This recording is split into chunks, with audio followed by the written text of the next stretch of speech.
S3, tak diinginkan. Kamu kenapa? Serius nanya, aku perhatiin kamu mang senyum-senyum random sendiri. Tanya Seira pada Kamisa. Nggak kenapa-napa kok, cuma ngebayangin aja kalau besok kita akan nonton aksi pemain baru dari Jakarta Knight. Jawab Hamisa dengan santai. Terus kamu berharap dinotis? Ya ampun, mimpi banget dan please jangan naif. Kita nonton di tribun belakang, Seira dapat tiket di tribun yang jauh. Kata Niki, dia nyinyir seperti biasa. Itu udah untung lo, nyaris aku kalah war tiket. Sejak kemarin sore tiket pertandingan Jakarta Knight udah sold out. Kata Seira agak kesal pada Niki. Segitu juga udah hebat banget kamu, say. Makasih banyak lo ya. Next time, aku akan dapatin tanda tangan Ravendra dan akan aku persembahkan buat kamu. Kata Hamisa dengan sangat optimis. Really? Emang bakalan bisa? Gimana caranya bisa merangsak deketin Raven sementara kita duduk di tribun belakang? Tanya Seira agak tak percaya dengan janji Kamisa. Kita lihat aja nanti, oke? Niki yang tak suka langsung memicingkan mata pada Kamisa. Hah, penjilat! So iya banget! Cibirnya. Kamisa tidak peduli. Sikap nyinyir Niki sudah biasa baginya yang pasti hati Kamisa masih berbunga-bunga karena kejadian kemarin sore. Kamisa tidak tahu apakah akan ada kesempatan untuknya bisa mengobrol lagi dengan Raven atau tidak. Aku pulangnya telat ya, Bun. Soalnya mau nonton Kak Raven dulu, please jangan larang aku. Kata Kamisa sebelum berangkat sekolah. Terus kamu pulangnya sama siapa? Bunda cemas kalau kamu bawa motor terus pulangnya setelah gelap. Cemaskan Wimala. Gak akan malam banget kok, Bun. Ya selesai pertandingan aku pasti langsung pulang. Hamisa mengencangkan tali sepatunya. Ia sudah siap untuk berangkat. Gak boleh. Kamu gak boleh pulang telat. Tiba-tiba Restu muncul dan melarang Kamisa secara to the point. Kamisa menoleh dan ia sangat segan pada kakeknya sendiri. Motor itu cuma boleh kamu pakai buat keperluan sekolah. Kalau di luar itu, kakek nggak izinkan kamu pakai motor. Tegas Restu. Apa Bunda bilang, kamu nonton di TV aja? Nanti ada siaran live-nya juga kan? Bisik Wimala. Tapi ini debut Kak Raven, Bun. Masa aku nggak nonton langsung? Lagian aku dapat tiket gratisan dari Seira. Bisik Kamisa pada Wimala. Hamisa tampak kecewa dengan ucapan sang kakek. Kamu itu nggak beda jauh sama ayahmu. Susah dibilangin. Apa susahnya nurut sama orang tua? Celetuk Restu dan malah menyinggung soal Felix yang nyatanya telah tiada saat ini. Aku tahu kakek nggak pernah respect sama almarhum ayah. Tapi ayah udah nggak ada. Bisa nggak kakek nggak usah singgung-singgung lagi soal almarhum ayah? Tentang Kamisa mencoba memberanikan diri. Salahnya di mana? Kakek cuma menyamakan dan itu valid. Itu fakta. Kamu benar-benar mewarisi semua yang ada pada ayahmu. Restu malah mendebat Kamisa. Apa karena itu kakek nggak menganggap aku sebagai cucu yang sebenar-benarnya? Micha! Udah, jangan disautin terus. Kau tegur Wimala yang begitu takut akan ada perselisihan lagi di antara ayah dan anaknya itu. Lihat anakmu, Wimala. Dia benar-benar pembangkang dan jangan salahkan ayah kalau ayah sulit buat menerima dia sebagai cucu. Adu Restu pada Wimala. Tentu saja situasi ini membuat Wimala seakan berada di dalam kebingungan yang nyata. Perkataan Restu begitu melukai hati Kamisa. Selama 17 tahun masih sangat sulit baginya untuk benar-benar disayang oleh kakek neneknya selayaknya cucu-cucu yang lain di luaran sana. Kamisa yang kecewa lantas menaruh kunci motornya dan akan berangkat naik angkutan umum saja. Aku berangkat, Abun. Assalamualaikum. Pamit Hamisa. Waalaikumsalam. Hati-hati di jalan. Kamisa pergi tanpa pamit pada Restu itu membuat Restu semakin terprovokasi. Anak nggak tahu diri. Udah dikasih tempat tinggal masih saja bersikap begitu. Benar-benar nggak jauh beda sama si Felix. Gerutu Restu. Ayah, please. Kenapa ayah bicaranya begitu? Protes Wimala pada sang ayah. Ingat, Wim. Sejak awal, ayah nggak pernah merestui pernikahanmu. Suamimu sudah membunuh cucu pertama ayah. Dan di kesempatan kedua, dia malah meninggalkan anak pembangkang seperti dia. Wimala hanya mengelus dada. Dia tak percaya kalau ayahnya masih saja memendam kebencian itu. Wimala jadi bingung, bagaimana dengan Hamisah? Bagaimana dengan hubungannya dengan kedua orang tuanya? Ayah nggak keberatan kamu tinggal di sini, tapi ayah nggak suka anakmu ada di sini dengan sikap seperti tadi. Ujar Restu begitu keras lalu ia masuk lagi ke dalam rumah. Wimala ikut terluka. Tak terbayangkan kalau putrinya mendengar ujaran Restu. Pasti itu akan menjadi hal yang sangat menyakitkan. Dan benar saja, Hamisah masih ada di balik teralis pagar ketika Restu dengan lantang mengungkapkan kebenciannya. Separuh semangat hidup Hamisah hancur di detik itu, tapi dia bisa apa? Dia tak mampu memperbaiki semuanya, dia hanya bisa menyimpan rasa sakit itu di dalam lubuk hati terdalamnya. Ratusan gadis dibuat histeris saat seluruh pemain utama masuk ke dalam lapangan termasuk Seira dan Niki yang berdiri di sisi kanan kirinya Hamisah. Hamisah hanya diam dan jiwanya tidak berada di dalam pertandingan itu. Ujaran-ujaran Restu terus menghantui ketenangannya. Ergo, itu bukan sih? Ya ampun, lebih cakep aslinya. Iya bener. Cakepnya mutlak nggak sih? Seira dan Niki sibuk menyambut kemunculan sosok Raven yang sudah menampakkan diri dan melakukan pemanasan ringan di lapangan. Hamisah kehilangan antusiasmenya, dia juga sedang memikirkan agar ia tak perlu pulang ke rumah kakek neneknya malam ini. Tapi kemana? Hei, Micha! Gi beli minum! Suruh Niki dengan semena-mena. Yai, haus nih. Siapa nih yang mau beli? Aku atau siapa? Tanya Seira. Suruh si Micha aja. Aku yang traktir. Kamu kan udah traktir tiket. Nah aku traktir minum dan karena si Micha nggak keluar modal sama sekali, seenggaknya dia modal tenaga. Gi beli minum. Kata Niki lalu memberikan beberapa lembar uang pada Hamisah. Nggak apa-apa kan, Cak? Tanya Seira. Seira selalu memastikan kalau dirinya tak menyinggung dan merepotkan teman-temannya. Nggak apa-apa dong. Ya udah aku beli minum dulu ya. Pamit Hamisah. Dia tak keberatan walau disuruh-suruh. Hamisah segera beranjak untuk mencari kantin terdekat di area venue besar itu. Di perjalanan menuju minimarket yang ada di komplek gedung, Hamisah melihat orang-orang begitu semangat mendukung dengan segala atribut yang mereka miliki. Begitu banyak selegram cantik beramai-ramai memakai jersey dengan nama Raven. Baru debut saja sudah jadi superstar, pikir Hamisah. Tapi entah kenapa semangat Hamisah masih saja kendor karena keributan tadi pagi. Itu Bu Rinjani sama Pak Julian bukan sih? Gumam Hamisah saat melihat sosok Rinjani dan Julian yang sedang berbincang dengan beberapa orang di koridor yang Hamisah lewati. Walaupun sudah tua, Julian masih sangat dikenali sebagai living legend dari klub basket Jakarta Knight. Julian masih menerima permintaan foto bersama dan tanda tangan dari para fans veteran. Hamisah rasa, ia perlu menyapa karena bagaimanapun, di masa kecilnya Hamisah mengenali Julian dan Rinjani dengan baik. Walaupun Hamisah tidak yakin kalau keduanya masih mengenali Hamisah atau tidak. Terima kasih ya buat semuanya. Terima kasih, Bu Rinjani, Pak Julian. Sama-sama. Rinjani dan Julian sudah bisa melanjutkan menuju ke dalam tribun penonton. Tapi keduanya malah dicegat oleh seorang gadis SMA yang menyapa dengan senyum hangatnya. Halo Bu, Pak. Apa kabar? Udah lama banget ya nggak ketemu. Sapa Hamisah dengan salam hormat dan senyum manis berpadu jadi satu. Rinjani dan Julian sama sekali tidak mengenali. Keduanya saling berpandang dan menganggap Hamisah sebagai anak yang random saja.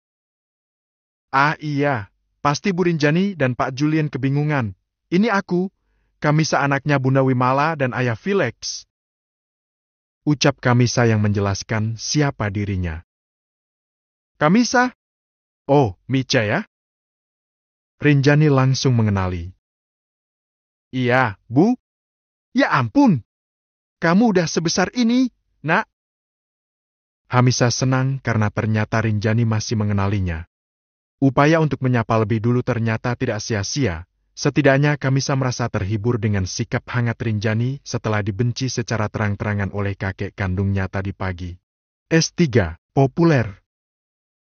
Pertemuan dengan Rinjani dan Julian membuat Kamisa cuan. Rinjani memberi uang jajan untuk Kamisa dan tak munafik kalau Kamisa senang dengan itu. Lumayanlah, buat aku tabung separoh dan separoh lagi buat puas-puasin jajan di kantin besok. Batin Kamisa dengan wajah cerah saat kembali ke tribun dengan beberapa botol minuman dan cemilan untuk kedua temannya. Ini Gerus, cukupkan segini? Kata Kamisa lalu menyerahkan makanan dan minuman yang dibelinya. Kok jadi banyak gini? Emang duit yang aku kasih tadi cukup? Bentar-bentar, jangan-jangan sisanya kamu dapat ngutil. Tuduh Niki. Ih, kamu tuh negatif thinking mulu deh ke aku.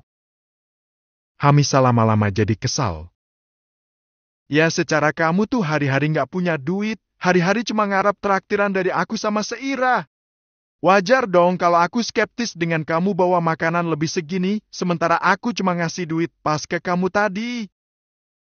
Ucap Niki yang malah senang berdebat dengan Kamisa.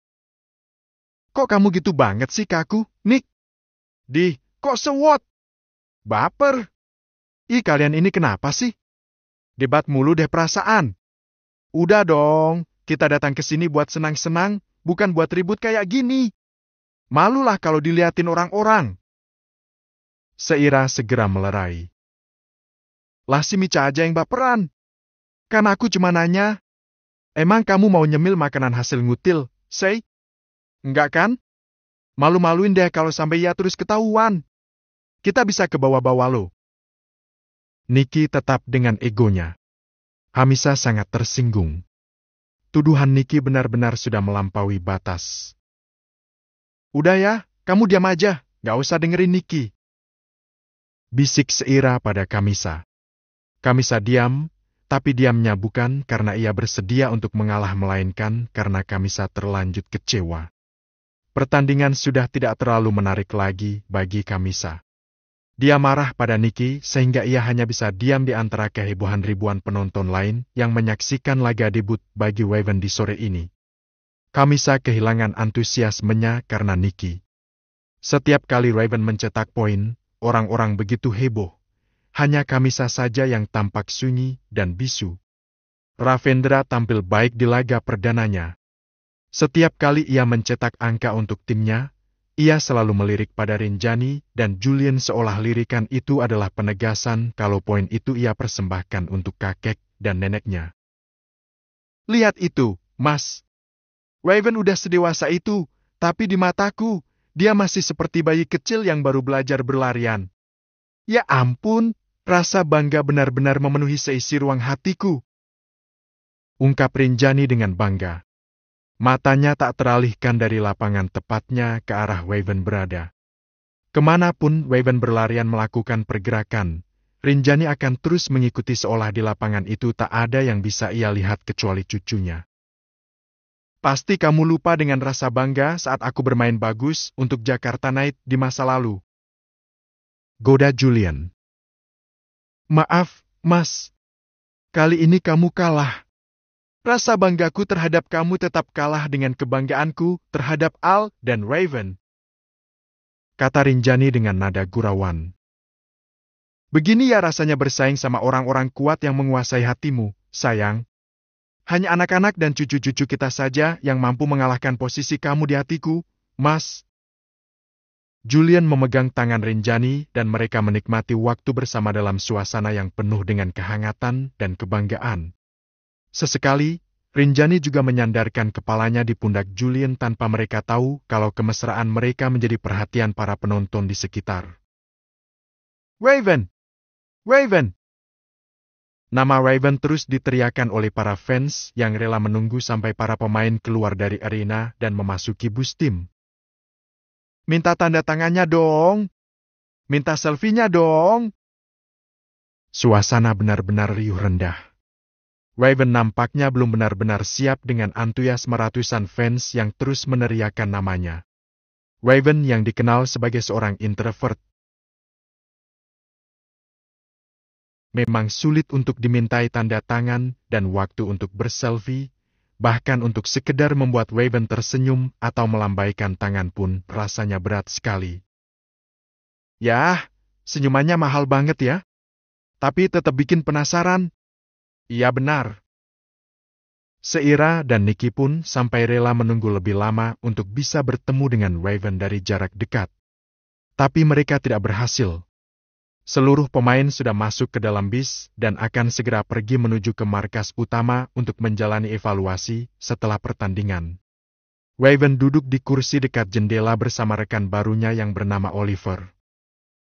Sumpah, sepanjang pertandingan, cuma nama lo aja yang diteriaki sama gadis-gadis seisi venue.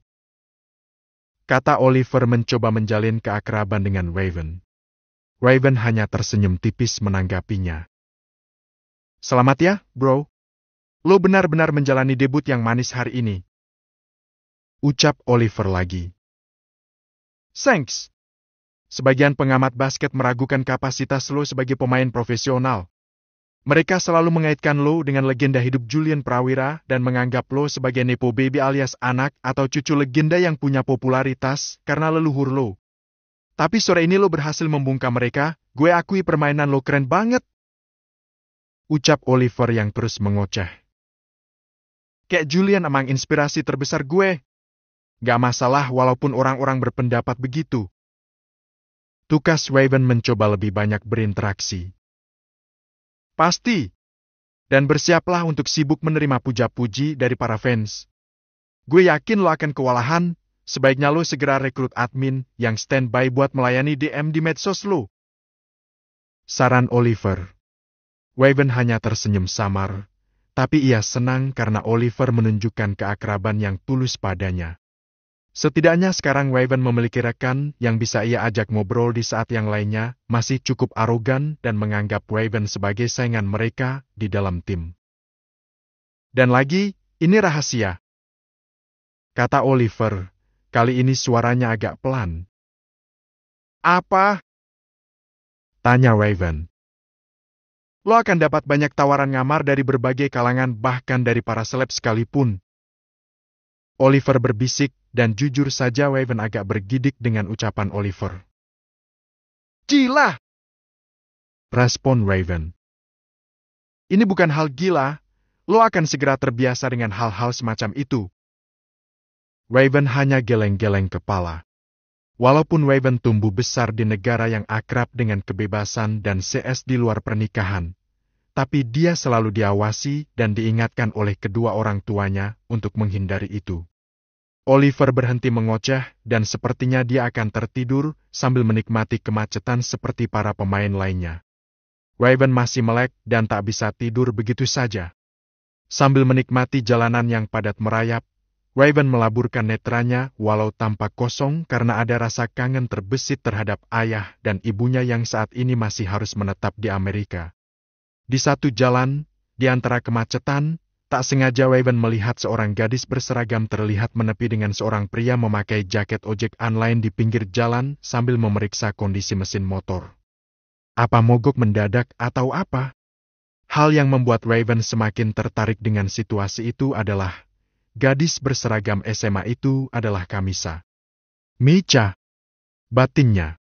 Raven bertanya-tanya, sedang apa bocah itu malam-malam begini? Kenapa belum pulang ke rumah?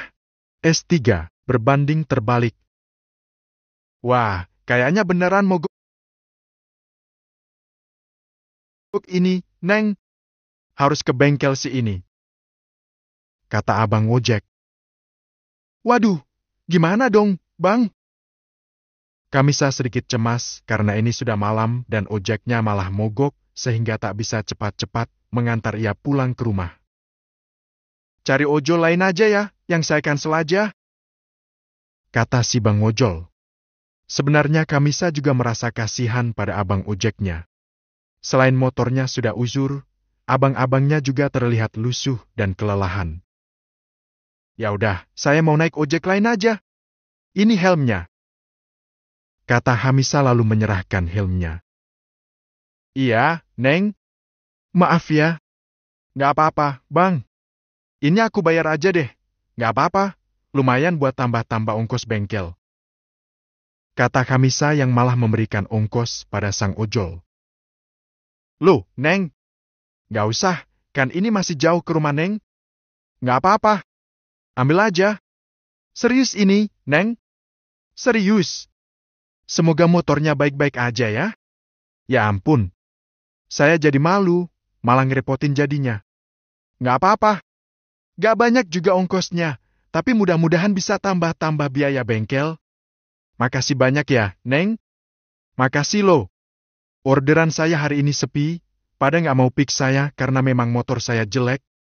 Semoga rezeki Neng dilancarin, sekolahnya dilancarin, dan dapat pacar cakep plus banyak duit. Aminin aja deh. Hei hei. Kamisa tidak sadar kalau saat ini dia diperhatikan dari dalam bus oleh Waven. Waven tidak tahu pasti apa yang terjadi pada Kamisa dan tukang ojek itu. Tapi Waven jadi cemas karena sudah malam begini Kamisa masih belum pulang ke rumah. Dasar nakal. Batin Waven dan menuduh Kamisa sebagai anak nakal.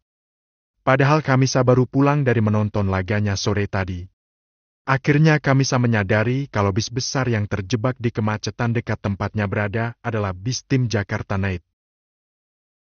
Bisnya Jakarta Night. Ada Kak Waven gak ya? Sadari Kamisa lalu matanya menyusuri setiap jendela bis dan di satu titik ia melihat sosok Waven yang juga sedang menatap ke arahnya. Kak Waven. Hei, ini aku. Kamisa heboh sendiri sambil melambai-lambaikan tangan. Cepat pulang ke rumah. Waven hanya menggerakkan mulutnya dengan gerak tangan yang memerintahkan Kamisa untuk cepat pulang. Apa? Kak Waven bilang apa sih? Kamisa hanya bertanya-tanya. Sayangnya kemacetan sudah terurai, bis itu berlalu dan menjauh sehingga pertemuan Kamisa dan Waven harus berhenti. Ya ah.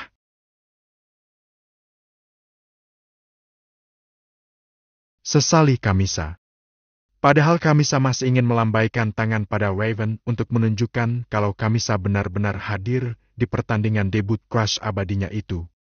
Sebenarnya Waven pun jadi cemas pada Kamisa. Bagaimana tidak? Anak SMA masih ada di luar rumah padahal ini sudah cukup malam. Sayangnya Waven tak bisa turun sembarangan untuk memastikan apakah Kamisa baik-baik saja atau tidak. Kamisa pulang mengendap-endap, Wimala membukakan pintu gerbang secara diam-diam sebelum ketahuan oleh ayahnya. Bunda nggak suka! Pokoknya kamu nggak boleh lagi nonton pertandingan basket kalau pulangnya sampai selarut ini. Omel Wimala setibanya di dalam kamar. Ya maaf, Bun. Ini sih ditambah karena ojol pertama yang aku pesan malah mogok, jadinya gini. Tapi kan aku tetap pulang dalam keadaan selamat. Ya tapi kan tetap aja. Udah pokoknya kamu jangan nyahut terus. Kamu ganti seragam, nggak usah mandi, cuci kaki sama cuci kaki aja. Habis itu makan ambil sendiri di meja makan. Nggak mau takut ketemu sama kakek. Lagian aku udah jajan tadi, masih kenyang kok. Bunda kan nggak kasih kamu uang bekal lebih. Sementara kamu harus beli tiket, beli jajan dan bayar ojek. Tenang aja, Bun. Aku dikasih uang jajan sama neneknya Kak Waven. Sisanya masih ada, masih cukup buat bekal aku selama seminggu ke depan. Ucap Kamisa dengan bangga. Tante Rinjani? Ya, tadi aku ketemu Nek Rinjani sama Kek Julian. Beruntung mereka masih mengenali aku. Ujungnya aku dikasih uang jajan. Hehe. Tapi kamu nggak minta kan? Ya nggak dong, aku kan nggak pernah diajarin buat minta-minta sama bunda. Tapi kalau ada yang ngasih, yang nggak boleh ditolak juga kan? Wimala tak bisa membantah kata-kata Kamisa. Mungkin itu sudah jadi rezekinya. Lagi pula selama ini Wimala tak pernah memberi uang jajan lebih untuk putrinya itu. Ya udah, jangan lupa sholat sebelum tidur. Siap, Bun. Wimala meninggalkan Kamisa di dalam kamarnya. Hamisa bisa tidur nyenyak malam ini. Dia tak menjadikan pertengkatan dengan kakeknya tadi pagi sebagai penghancur semangat hidup. Sejak kecil, setahu Kamisa, Hamisa tak pernah dianggap sebagai cucu yang sebenar-benarnya bahkan oleh kedua belah keluarga dari ayah dan bundanya. Apakah Kamisa menyerah dan menjadikan itu sebagai derita? Tidak. Walaupun kadang sakit, tapi Kamisa sudah semakin mahir mengendalikan rasa kecewanya. Kamisa akan terus menjalani hidupnya dan meraih kebahagiaan di masa depan walau itu belum pasti. Jadi beneran kamu gak akan tinggal di sini? Tanya Rinjani pada Raven di saat mereka bertiga duduk bersama di meja makan sambil menikmati makan siang. Iya, Nek. Aku akan menempati rumah milik ayah yang jaraknya nggak terlalu jauh dari markas karena aku harus menjalani latihan rutin. Nenek tahu sendiri kan Jakarta tuh macetnya kayak gimana. Jadi ya buat efisiensi waktu aja. Benar sekali. Kita dituntut untuk disiplin sementara kita juga harus mengatur waktu istirahat dengan sebaik-baiknya. Rumah ini terlalu jauh jaraknya dari markas Jakarta Night. Ucap Julian yang menyetujui alasan Raven untuk memilih tinggal di rumah lain. Nah, kakek tahu banget kan? Maka dari itu, bukannya aku nggak mau tinggal di sini sama kalian, tapi walaupun nggak serumah, seenggaknya jarak kita udah kepangkas banyak kan? Udah nggak ribuan mil lagi. Canda Raven berharap itu bisa menghapuskan rasa kecewa sang nenek. Kita bisa mengunjungi Raven setiap minggu, bahkan setiap hari kalau kamu mau, sayang. Hibur Julian pada Rinjani. Ya udah. Kalau memang itu yang terbaik buat kamu. Tukas Rinjani yang akhirnya pasrah. Aku yang akan datang ke sini, sesering mungkin, tenang aja, Nek. Rinjani tersenyum lebar. Rasanya memang senang sekali disayang, diperhatikan dan diistimewakan oleh suami tercinta dan oleh cucu kesayangan seperti ini. Raven memutuskan untuk tinggal di rumah pribadi dan tidak menempati mes yang disediakan oleh klubnya. Keluarga Prawira memiliki banyak aset berupa beberapa gedung, unit-unit apartemen, dan beberapa unit rumah sehingga Raven tak kesulitan untuk memilih dimanapun ia ingin tinggal. Dia memilih sebuah rumah yang terletak di sebuah real estate yang aksesnya terbatas dan yang menempati kawasan itu hanya orang-orang tertentu yang menjaga privasi. Raven sadar kalau saat ini dirinya sudah mulai memiliki fans yang akan mengulik tentang dirinya bahkan tentang kehidupan pribadinya, sementara Raven tak pernah menyukai hal-hal semacam itu. Ini nomor telepon penyedia jasa kebersihan yang bisa kamu panggil kapan saja kamu membutuhkan. Saya tahu pasti kamu tak akan nyaman jika ada Art yang menetap di sini. Jadi saya rekomendasikan penyedia jasa itu untuk membantu kamu menjaga kenyamanan rumah ini. Tutur budi, orang kepercayaan Julian yang diutus untuk membantu Raven menyiapkan segala sesuatu kebutuhan rumah itu. Thanks. Sama-sama, Raf. Kalau ada apa-apa, kamu juga bisa hubungi saya. Oke. Raven cukup menikmati suasana di rumah barunya itu. Suasananya cukup hening dan tenang.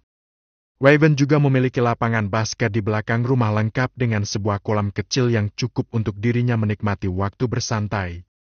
Hidup Raven selalu mulus seakan ia tak pernah menemukan aral dan rintang. Semua kebutuhan dan harapan selalu terpenuhi tanpa banyak perjuangan. Semua itu berbanding terbalik dengan kehidupan Kamisa. Di masa-masa remaja yang harusnya ia jalani dengan indah, ia harus menghadapi beberapa masalah yang tak mudah ia hadapi. S3, Micha Laundry. Rinjani sedang mengunjungi Raven di rumah barunya dan langsung menyibukkan diri di dapur untuk menyiapkan makan siang bagi Raven sebelum ia berangkat untuk latihan. Oh ya, di pertandingan pertama kemarin, Nenek ketemu sama Kamisa. Kamu masih ingat nggak? Tanya Rinjani. Raf ingat betapa annoyingnya dia di masa kecil dulu. Jawab Raven. Hei, dia itu udah jatuh cinta sama kamu sejak kecil. Tapi kalau sekarang sih kayaknya beda lagi, ya mungkin masih suka, tapi nggak akan mungkin sengebet di masa kecil dulu. kata Rinjani dan jadi gemas membayangkannya. Waven jadi ingat, semalam ia melihat Kamisa sedang mengurusi motor mogok bersama ojol. Bagaimana sekarang? Apa dia benar-benar pulang ke rumah? Pikir Waven sedikit kepikiran soal itu. Kasian lo, ayahnya ternyata udah meninggal beberapa tahun lalu. Sekarang dia tinggal sama kakek dan neneknya, dan setahu nenek, Kamisa itu kurang diterima sama keluarga dari ayah dan bundanya. Lanjut Rinjani dan semakin membuat Waven ikut memikirkan soal Kamisa. Sebenarnya pikiran Waven menolak, tapi hati Waven tak bisa menghindar untuk mencemaskan gadis 17 tahun itu. Tapi nenek sih berharap sekarang keadaannya berbeda. Nenek dan kakek mana sih yang gak sayang sama cucunya? Pasti masalah itu sudah berlalu sekarang. Walaupun sudah jadi yatim, semoga Kamisa bisa menemukan tempat di mana ia bisa disayangi secara utuh oleh orang-orang di sekitarnya. Harap Rinjani. Diam-diam Waven mengaminkan itu di dalam hati. Bagi Waven, kesan Kamisa di matanya tetaplah seperti bocah 5 tahun yang menyebalkan walaupun semuanya telah banyak berubah sekarang. Meski menyebalkan, tapi rasa cemas terus datang mengetuk pintu hatinya. Ngapain sih semalam masih sibuk ngurusin motor mogok? Apa dia pulang ke rumah? Dasar bocah bebal, kalau pulang pun pasti kena omel Tante Wimala. Batin Waven lagi. Sayang, udah jadi nih, yuk makan dulu. Tenang aja, nenek sangat menjaga porsi nutrisi di hidangan ini. Nenek masih ingat gimana nenek menyiapkan makanan untuk kakek kamu pas dia masih aktif jadi atlet. Kata Rinjani yang sudah selesai memasak. Thanks, Nek. Sama-sama, sayang. Kamu harus tetap semangat ya. Habiskan masa muda kamu dengan passion kamu. Tapi setelah menginjak usia matang, kamu harus kembali dengan tanggung jawab kamu sebagai pewaris perusahaan kakek buyut kamu. Siap, Nek.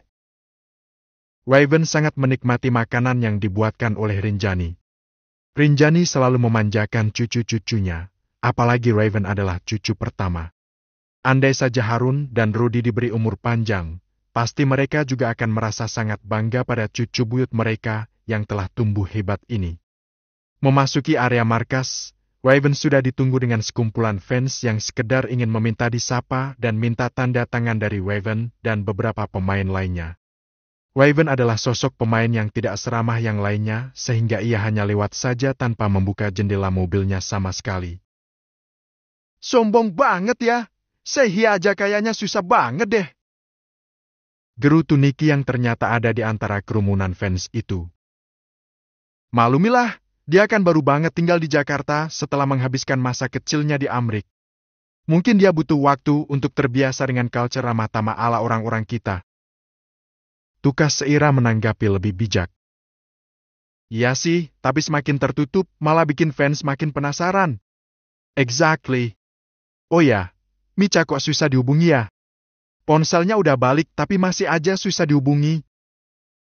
Kata Seira yang mencoba menelpon pada Kamisa. Ngapain sih nelpon dia? Pasti dia tuh nggak punya uang buat beli paket data. Sejak bokapnya meninggal, hidupnya malah semakin menyedihkan. Aku juga yakin, dia tuh kayak niat banget memanfaatkan kita sebagai teman. Tukas Niki. Kamu kok gitu sih? Kita udah kenal Micha dari SMP, aku nggak merasa dimanfaatin kok. Dia nggak pernah minta, harusnya kita support dia di saat sulitnya ini. Niki tak suka ketika Seira berpikiran baik tentang Kamisa. Padahal selama ini Kamisa tak pernah berpikiran seperti itu terhadap Niki, meskipun beberapa kali Niki memprovokasi padanya. Bunda dikasih fasilitas sama teman SMA Bunda buat buka usaha di salah satu ruko di komplek baru yang ada di Jalan Anggrek. Alhamdulillah, nanti kamu harus siap buat bantu-bantu Bunda ya. Kata Wimala sambil sibuk dengan berbagai macam kertas rencana bisnis dan kalkulator. Wimala terlihat bersemangat. Bunda mau buka usaha apa? Emang ada modalnya? Tanya Kamisa agak meragu. Zaman sekarang, banyak orang butuh jasa yang memudahkan pekerjaan sehari-hari. Bunda mau buka usaha laundry. Bunda udah hitung-hitung anggaran modal awal, dan Bunda merasa menguasai bidang ini. Soal modal, kakek kamu kasih modal awal, alhamdulillah. Tumben. Gumam Kamisa dengan nada agak mencibir. Kamisa cukup heran kenapa kakeknya yang galak bin Judes mau meminjamkan modal pada bundanya. Kenapa, Micha? Gertak Wimala. Enggak kok. Ya udah, aku akan jadi pekerja part-time di laundry bunda nanti. Aku mau dianggap sebagai pegawai biar dapat upah, oke? Sambut Kamisa dengan semangat. Dikasih upah, tapi uang jajan kamu dikurangi, gitu? Goda Wimala. Jangan dong, Bun. Gak boleh gitu loh. Wimala tersenyum, senang sekali bisa berdiskusi sambil bercanda bersama dengan putrinya seperti ini. Di dalam rundungan masalah, Wimala dan Kamisa selalu kompak saling memotivasi satu sama lain. Felix memang selalu meninggalkan luka dan beban di hidup Wimala. Tapi Felix juga telah meninggalkan Kamisa yang merupakan anugerah hidup terbesar di hidup Wimala. Ada teman yang berbaik hati meminjamkan sebuah ruko untuk Wimala membangun usaha baru. Walaupun usaha kecil-kecilan, tapi setidaknya itu akan jadi sumber pemasukan agar Wimala tak terus bergantung pada orang tuanya. Dengan suntikan modal dari restu, Wimala yakin ia bisa merintis usaha itu. Ini komplek perumahan yang baru dibuka sekitar 2 tahun lalu. Tapi udah ramai kok, beberapa mengeluhkan fasilitas laundry yang jauh, jadi aku kira rencana kamu membuka laundry di sini adalah pilihan yang sangat tepat. Kata Ira, teman Wimala yang baik hati itu. Semoga saja dilancarkan. Dan jujur aja aku segan mau menempati ruko ini. Ra, ini bangunan kamu masih baru. Kalau kamu sewakan secara komersil ke orang lain, pasti kamu punya active income setiap bulannya, sedangkan kalau kamu pinjamkan ke aku. Wimala merasa tidak enak. Santai aja, Wim. Ya hitung-hitung bantu kamu. Aku nggak bisa bantu yang lainnya. Aku tahu hidup kamu nggak mudah setelah kepergian Felix, jadi aku harap ini bisa meringankan sedikit beban kamu. Makasih banyak, Ra. Tuhan pasti akan membalas kebaikan kamu dari arah yang lain, dari segala arah. Amin. Kamu juga. Wimala benar-benar terharu. Uluran tangan dari teman adalah rezeki yang tak dapat dinilai dengan materi, betapa Wimala terharu dengan kebaikan temannya. Mobil pengangkut barang sudah tiba dan Wimala akan segera memenahi ruko itu untuk ia jadikan ladang rezeki. Beberapa unit mesin cuci, rak-rak, vacuum cleaner, dan berbagai macam alat penunjang usaha laundry sudah diturunkan dibantu oleh beberapa orang pekerja. Neon box papan nama di tepi halaman ruko juga sudah dipasang. Dengan penuh harapan, Wimala memakai nama Micha Laundry sebagai branding untuk usahanya. Raven baru pulang latihan dan dia agak kelelahan. Saat dia hendak memasuki gerbang utama menuju perumahannya, matanya malah salah fokus dengan neon box di salah satu jejeran ruko yang ada di salah satu jalan menuju ke klaster miliknya. Micha Laundry. Nama itu familiar bagi Raven. Micha. Siapa pemilik usaha laundry itu? Ah, paling itu hanya kebetulan. Pikir Raven. Tapi Raven merasa lega karena ada jasa laundry tak jauh dari tempat tinggalnya. Dengan begitu ia tak perlu repot mencari jasa laundry lagi. Yuk baca buku baru Arthur.